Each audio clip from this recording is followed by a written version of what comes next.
Annonceurs, chefs d'entreprise et autres.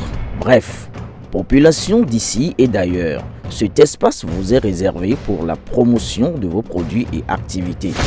Non seulement en français, mais aussi en fond, Ditamari, Fulfulde, Batonou, Dendi. À vous le choix. Pour en savoir plus, veuillez nous contacter au numéro suivant 97 64 79 91 ou 97 17 51 35. Nous traversons actuellement une période de froid. Voici quelques conseils pour mieux vivre cette situation. Lorsqu'il est extrême et subi de manière prolongée, le froid diminue nos performances et notre vigilance. Hypothermie mais aussi aggravation de maladies chroniques. Le froid qui commence à s'installer peut provoquer bien des dégâts sur notre santé. En cas de chute brutale des températures, voici des conseils pour résister.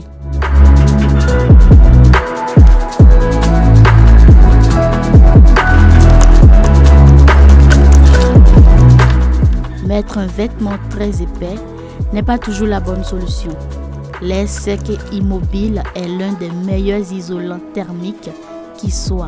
Pour résister au froid, rien de mieux que s'envelopper, soit en optant pour une tenue spécialement conçue pour piéger l'air, soit en superposant plusieurs couches de vêtements légers et pas trop serrés.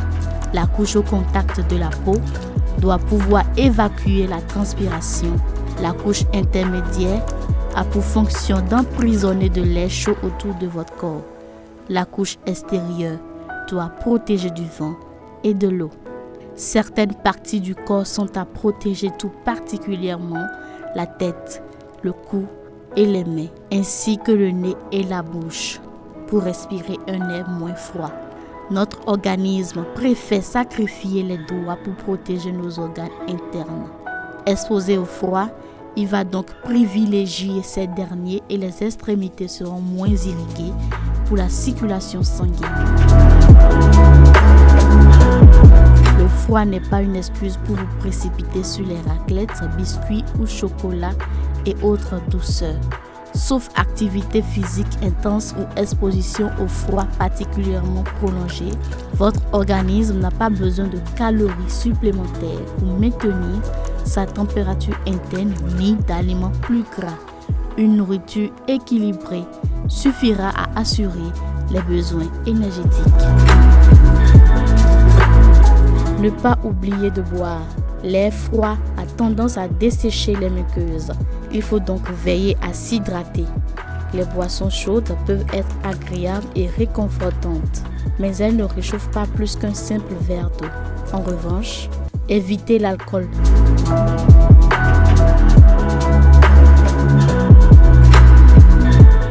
Continuez d'aérer son logement, prendre soin des plus vulnérables.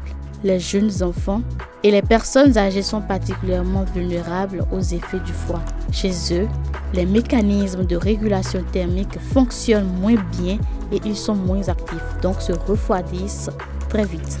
Attention aux bébés. Même si vous les avez très bien couverts, souvenez-vous que pendant que vous marchez, eux restent immobiles.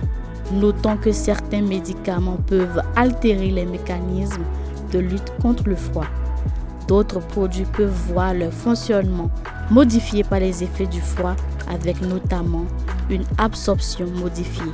Si vous menez une activité comportant un risque d'accident et êtes exposé au froid de manière prolongée, méfiez-vous, votre force musculaire, votre dextérité, votre attention et votre temps de réaction peuvent être altérés.